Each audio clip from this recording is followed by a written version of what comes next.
Hi,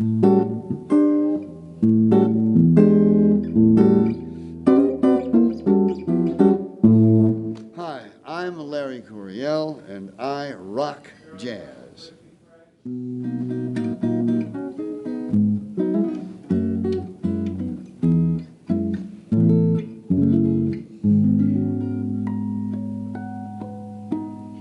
Yeah, when I hit my, so what we call it in the terminology of recovery, the terminology of alcoholism and drug addiction, I hit my bottom in '81, and they were there, and they encouraged me to become a Buddhist, and they said, if you practice this Buddhism, you can have anything you want, and all I wanted at that time was to get sober. So in a way, I owe them my life. And Elvin Jones was also very helpful at that time. Elvin Jones and his wonderful wife, Keiko, they were very helpful. You know, jazz musicians were a family.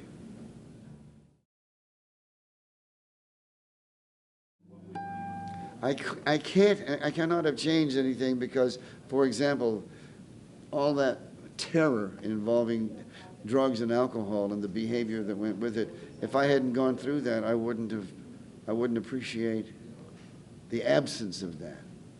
If I hadn't gone through all the pain, you know, I've suffered in the course of my life, you know, tremendous financial setbacks, you know, just where I was struggling, it was, you know, it hurt.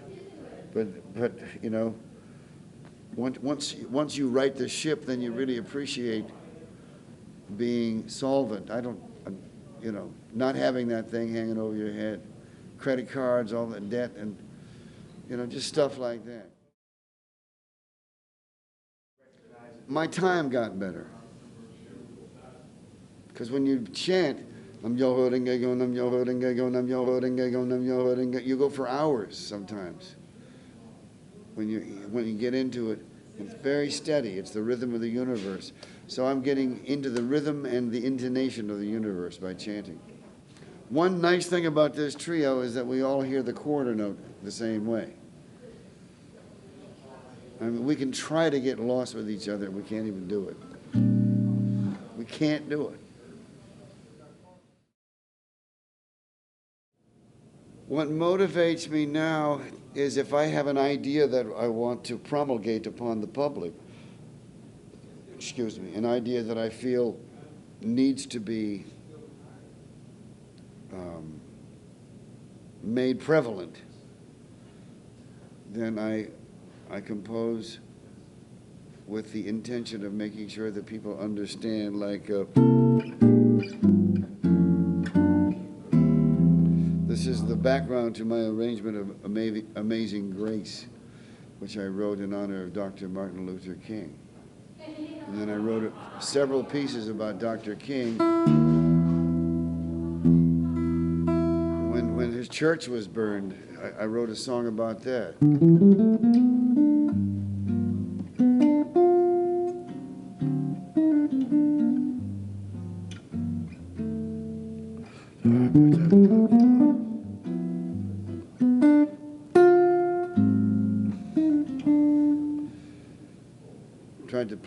Tried to create a composition that was bluesy and also reflected the enormous emotional impact that the burning of his church, you know, because it goes, it's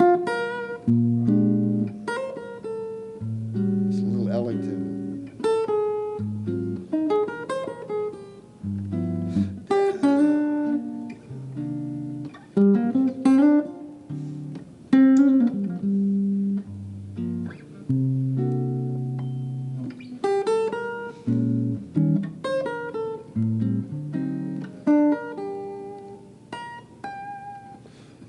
And then it goes on up to another key. But it makes a little variation. It's not a mirror image of the first section. And I called that project Montgomery, about the Montgomery bus boycott. And what I wanted to do was communicate the importance of Dr. King's behavior during that time, which was he became different. He changed as a human being. He did what we call in Buddhism as human revolution. And a human revolution in just a single individual can change history, and that's what happened. And Dr. King said it, and we say it in Buddhism. It's about transcending the negativity that all of us have in our own lives, turning it into something positive, learning how to help others. It sounds, I know it's some Boy Scout stuff, it sounds like, but it really is. Wayne Shorter made it so simple and so clear. He said, Buddhism is about helping. That's all it is. No more, no less.